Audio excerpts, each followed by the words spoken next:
Hi everyone, I'm going to show you how to teach using GoodNotes and also how to use it for live marking. Right, let's go.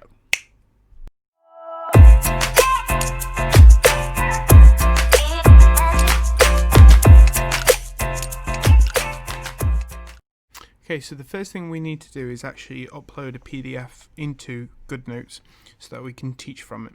So what I'm going to do is I'm going to open up a lesson that I've got saved in OneDrive. So what I'll need to do is click on OneDrive on my iPad. And the lesson I'm going to look for is a year 11 lesson, which they did earlier in the year. Now what I want to do here is not actually click on the lesson title. So if I did that, what will happen is I'll just open up the PDF in OneDrive, but that's not what I'm looking to do. What I'm actually looking to do is open this in GoodNotes. So what I need to do is see the three dots on the right hand side. I'll need to click on there. Now what I want to do here is it gives me a raft of options, but what I'm interested in is open this in GoodNotes. So what I need to do then is click on open in another app, which is located at the bottom of the list. And then I've got a raft of options here. Now you can actually see directly there that I've got open in GoodNotes. Now if open in GoodNotes isn't there in your list, you might find it across where it says copy to GoodNotes. You might need to click on more to find it in that list. Or you could even add it in permanently into that list by clicking on edit actions and then clicking on the plus on the left hand side, and it'll permanently be there. So if I was going to if I was going to add save to files at the top of the list, I'll click the plus on there, and then you'll notice save to files is now in my list, but I don't want that there. So I'm just going to remove that. So what I'll do is click on open in GoodNotes, and it will ask me to confirm that. A little screen pop-up will come up for you. Click on open, and now it's asking you where do you want this lesson saved. Now I've got all my lessons saved by date, so I'll click on location, lessons, and the specific date of where I want to put it into. I'm actually going to show you how to create a folder, so I'm just going to save it onto the desktop. And there's the lesson. It automatically opens up, so here's the PDF of that lesson.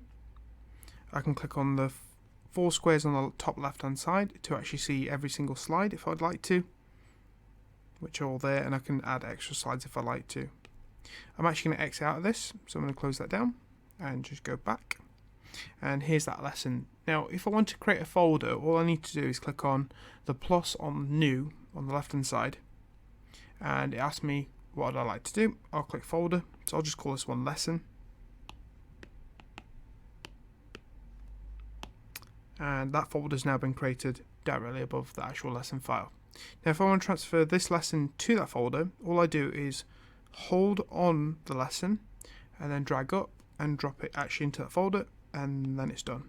Now in that folder you can actually create another folder, and that's what I've actually done in my lesson section. So you can actually see that I've created all these extra folders in my lesson section.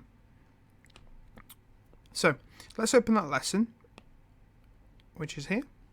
And from here you can use it just as you use GoodNotes. So you can write on it, you can use a highlighter, and so on and so on. The only thing you can't do is actually remove any text that's already there, but you can type text over the top by clicking on the text box. So you can use writing using the pen.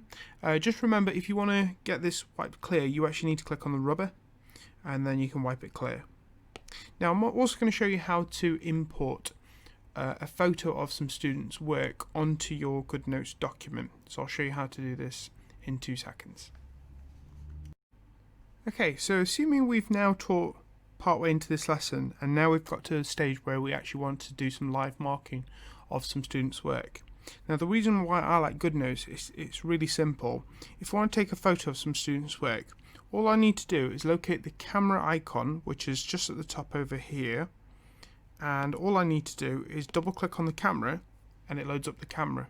Now from here I can take a photo of whatever I'd like by clicking on the camera icon, and I've taken a photo of what I'm interested in.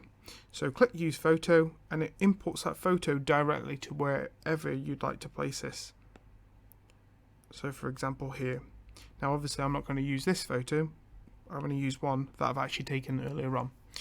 So by clicking on either the image icon or the camera icon, it loads up a list of recently taken photos on the right hand side. As you can see, I've got 5 photos. Now the first one is actually some students' work that I marked in a lesson before, on this lesson. So all I'll do is click on here and it loads up the photo, and here's the student's work, and I'll just resize it. I'll resize it quite small and I'll just place it here, and I'll show you why I like GoodNotes so much. You can notice the photo is quite small in my lesson, but what I can do is I can pinch to zoom and load straight into that photo and make it nice and large without any of the rest of the work actually being covered over. So I can zoom in onto that work and I can show the student exactly what they've done as an error using my pen tools. So in this case, the students made a mistake just in the final step here, where they have incorrectly taken, wrong size, where they've incorrectly taken -9/4, and they were meant to add it on to 4, but they've actually made a mistake in the final step, and I can show them the correction here and show the class. And if I zoom right out, that size has not affected anything of the lesson, and I'd be able to continue on with the lesson and put as much work here as I want and go back to it if I want. I can also click on it. I can move that file if I'd like to, so use my finger. The way to do this is you actually need to use the lasso button and lasso what you're interested in shifting around, and then you can shift it around, and if you click on there you can click resize and you can make it bigger and smaller. So you can make it small if you'd like, and then use the lasso and shift what you're moving across to wherever you'd like, and you can continue teaching from there. And then you've got it for future reference. This is some students' work there. So again, that's a very quick guide on how to use GoodNotes for teaching, but if you've got any issues, by all means just send me an email or pop over to me and I'll help you as quick as I can. Thanks.